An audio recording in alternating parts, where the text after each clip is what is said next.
అందరికి నమస్తే. శనివారం, ఆదివారం వీకెండ్ డేస్ వచ్చినాయంటే హైడ్రా ఇక వాళ్ళ పని వాళ్ళు మొదలుపెట్టేస్తున్నారు. పోయిన ఆదివారమే సున్నం చెరువు దగ్గర ఆ పేదల గుడిసెలను, ఆ రేకుల షెడ్లను పడగొట్టిన అదంతా కూడా ఆదివారం నాడు జరిగింది. మళ్ళీ శనివారం వచ్చింది, ఆదివారం వస్తుంది.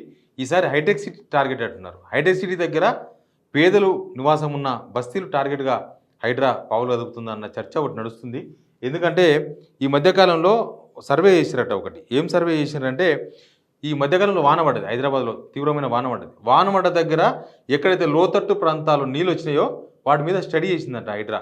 ఆ స్టడీ చేసి అక్కడ నాలాలు మూసుకుపోయినాయని, తర్వాత అక్కడ ఏదో లోతట్టు ప్రాంతం అని, లేకపోతే ఏదో చెరువులో ఉన్నాయని అట్లాంటివన్నీ ఐడెంటిఫై చేసిందట. దానిలో హైటెక్ సిటీ దగ్గర 2 ఏరియాలను హైడ్రా టార్గెట్ చేయబోతుందట.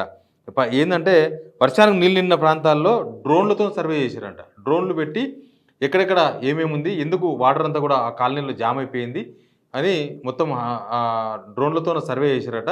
ఇప్పుడు అక్కడ టార్గెట్గా హైటెక్ సిటీ ఏరియాలో ఉన్న 2 బస్తీల మీద హైడ్రా పడబోతుందని కొన్ని వార్తలు బయటకు వస్తున్నాయి. అసలు వాన పడ్డప్పుడు ఏ ఏ కాలనీలు మునిగినాయి, ఎక్కడెక్కడ నీళ్ళు వచ్చినాయి, ఏ ఏ ఇండ్లకు నీళ్ళు వచ్చినాయి, ఎందుకు నీళ్ళు వచ్చినాయి, అక్కడ ఏంది ప్రాబ్లం, అక్కడ ఏమన్నా వేరే వాళ్ళు నాలాల మీద ఇల్లు కట్టినరా, లేకపోతే ఈ కాలనీ చెరువుల్లో ఉన్నాయా, చెరువుల నీళ్ళు వీళ్ళ ఇళ్ళకి వచ్చినాయా, లేకపోతే చెరువుల్లో వీళ్ళ కాలనీలు ఉన్నాయా, దీనిపైన మొత్తం కూడా హైడ్రా కసరత్తు చేసిందట. ఈ శనివారం, ఆదివారం నాడు వాళ్ళంతా కూలగొట్టే పనిలో ఉన్నారంట. ముఖ్యంగా హైటెక్ సిటీ పరిధిలో ఎన్ని అక్రమ నిర్మాణాలు ఉన్నాయి, ఎన్ని కూలబెడతాయనే విషయం మీద హైడ్రా ఒక క్లారిటీకి వచ్చిందట. ఎన్ని కూలగొట్టాలనే విషయం మీద క్లారిటీకి వచ్చిందట. హైటెక్ సిటీ పరిధిలో ఉన్న అక్కడనే ఇదంతా కూడా కసరత్తు చేసిందట హైడ్రా. హైటెక్ సిటీ దగ్గర నిజానికి మనకు కనిపించేదంతా కూడా బయటికి కనిపించే ఒక సైబర్ సిటీ, హైటెక్ సిటీ అవి అక్కడ అవన్నీ కనిపిస్తుంటాయి. కానీ దాని వెనుకపోతే మొత్తం బస్తీలే. రోడ్డు మీద మొత్తం చాలా హై క్లాస్ ఏరియా ఉంటుంది, వెనుకపోతే మొత్తం బస్తీలు కనిపిస్తూ ఉంటాయి. మరి వీళ్ళు ఏ బస్తీ మీద వర్కౌట్ చేసినరో, ఏ బస్తీ మీద తిప్పినరో ఆ కెమెరాలను, ఎక్కడెక్కడ ఏం కనిపెట్టినరో తెలియదు. కానీ ఈసారి టార్గెట్ మాత్రం హైటెక్ సిటీ దగ్గర ఉన్న బస్తీలు అని చెప్తున్నారు. అసలు వీళ్ళకు ఎందుకు బస్తీలను టార్గెట్ చేస్తున్నారో అర్థం కాలేదు. నిజానికి సీఎం రేవంత్ గారు చెప్పినారు, ఆ ఫామ్ హౌజుల్లో నీళ్లు, డ్రైనేజీ నీళ్లు బస్తీలకు వస్తున్నాయని చెప్పి. మరి అట్లాంటప్పుడు కూల్చాల్సింది వేటిని? ఫామ్ హౌజులను కూల్చాలి. ఫామ్ హౌజులను కూలిస్తే అప్పుడు ఈ బస్తీలకు నీళ్ళు రాకుండా ఉంటాయి. ఫామ్ హౌజులన్నీ కూడా ఈ హిమాయత్ సాగరు, తర్వాత గండిపేటు, తర్వాత అక్కడక్కడ చెరువు గట్ల మీద ఉన్నాయి. ఆ చెరువులు ఎఫ్టీఎల్లో ఉన్నాయి, చెరువు బఫర్ జోన్లో ఉన్నాయి. కాబట్టి వాటిని ముందు కూల్చాలి. వాటన్నింటినీ కూలిస్తే ఈ బస్తీలకు నీళ్ళు రావు.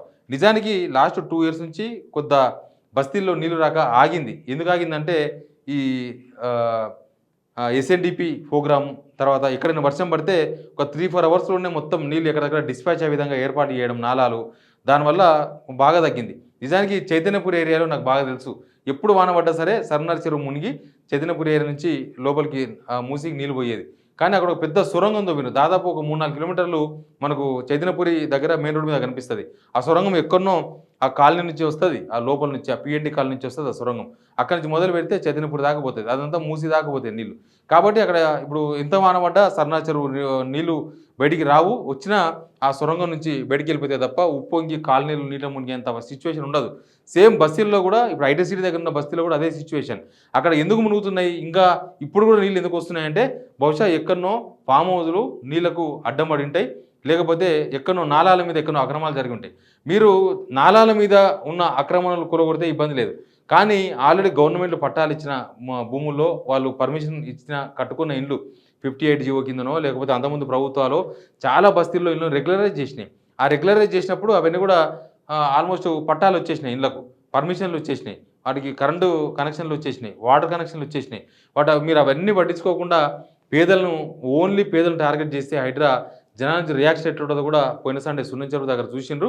మళ్ళీ ఇప్పుడు ఆ బస్తీలలో ఆల్రెడీ డ్రోన్లతో కెమెరాలు తిప్పి, డ్రోన్ కెమెరాలతో అక్కడున్న సిచ్యువేషన్ ఏందంత మొత్తం హైడ్రా స్టడీ చేసిందని చెప్తున్నారు.